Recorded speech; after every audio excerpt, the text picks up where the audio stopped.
Bago ang lahat, ang mga teams gaya ng San Antonio, Minnesota, Denver at OKC ay mga contender na team sa playoffs dahil yung team nila binuo galing sa draft. Ang Lakers naman based sa mga commentator at analyst magiging contender ulit kung makakakuha sila ng isang superstar big man kasi di umano ito ang nasa bloodline nila. Sa madaling salita, sa history ng Lakers lagi silang may all-star or superstar na big man bago mag-champion. So far, wala pa di umanong big man ang pwedeng masulot ang Lakers sa off-season na nasa level ng mga nakaraang player nila.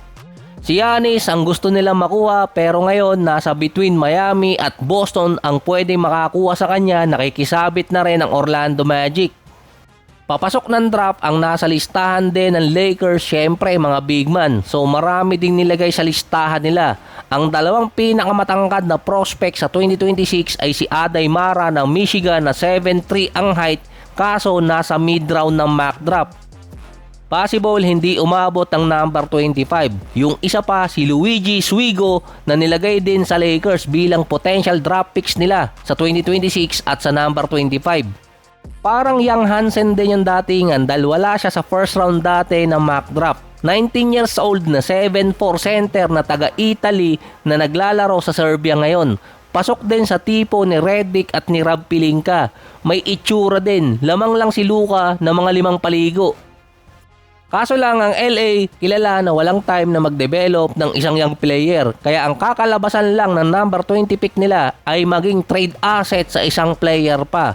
Mas prioritize kasi ng Lakers ang kanilang main core ngayon na namimili sa pagitan ni LeBron at ni Austin Reeves.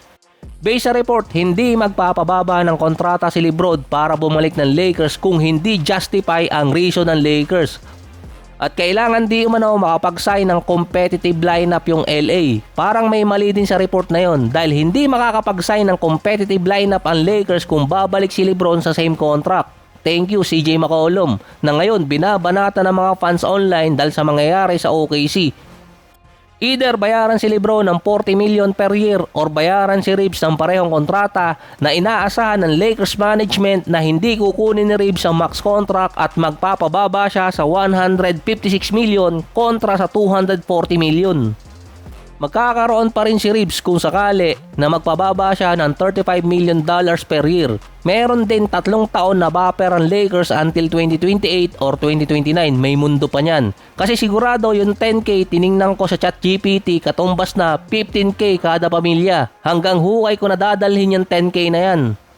Yung 2028, yun ang player option ni Luka na 57 million. Ito kasing kontrata mula ngayon hanggang 2028 ang pakonsuelo kay Luka kasi nga nawalan siya ng max contract. May option si Luka na mag-sign ng mas malaking kontrata by 2028. Ang tagal pa nun pero i-align agad kasi yun sa kontrata ni Reeves at sa mga player na pwede makuha nila na aabot din sa kontrata ni Luka kapag natapos ng 2028 or 29. Kung magiging healthy pa si Luka sa mga time na to, pwera usog. Make sense din na iwan si Reeves kesa kay LeBron kung naghahabol agad ang championship ang LA bago dumating ang 2028 or 2029 dahil sa cap space. Ang Lakers may history na may isang superstar big man para mag-champion sila. Pero ang priority nila ngayon kay Luka isang two-way player. Si Trey Murphy nasa trade rumors kaso dinecline agad ng Pelicans na iti-trade nila itong si Murphy.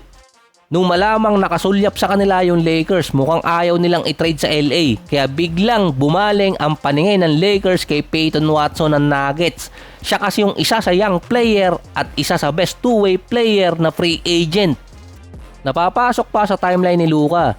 Kung hindi man nagtapat sa playoffs ang Lakers at Nuggets, ngayong taon magtatapat naman sila sa free agency. Ang Nuggets lagpas na sa kanilang cap space at lagpas na rin sila sa tax apron.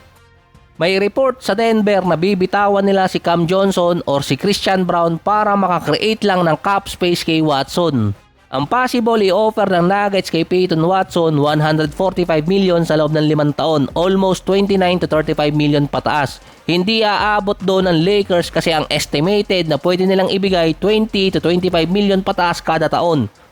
Dahil yon sa pipirma si Austin Reeves ng 35 to 40 million. Pero kung sakaling si Austin Reeves magpababa pa ng 25 to 30 million, baka masulot pa ng Lakers si Peyton Watson sa Denver Nuggets. Kung trip talaga ng Lakers itong si Peyton Watson, ang kailangan kasi nilang gawin, mag-offer ng kontrata na hindi kayang tapatan ng Denver Nuggets. Dahil isang rason pa doon, pipirma si Jokic ng another big time contract. Makakain ng mas malaki yung cap space ng Denver.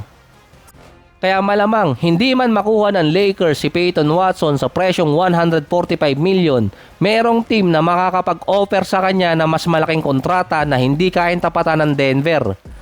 Ang isa pang possible target ng Lakers si Tari Eason. May kalabang kasi siya sa kontrata sa Houston, si Amen Thompson, na papasok ng max contract.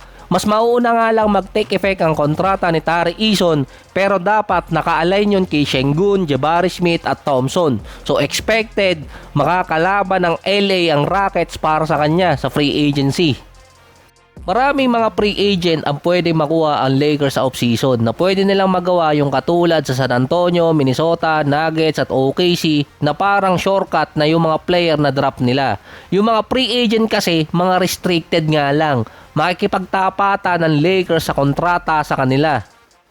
At ang isa pa doon, merong pagkaantukin itong si Rob Pelinka kapag free agency at trade. Pero ang isa pa kasi doon, kung buo na ang loob ng Lakers na no LeBron contract sa offseason para makakuha sila ng value player.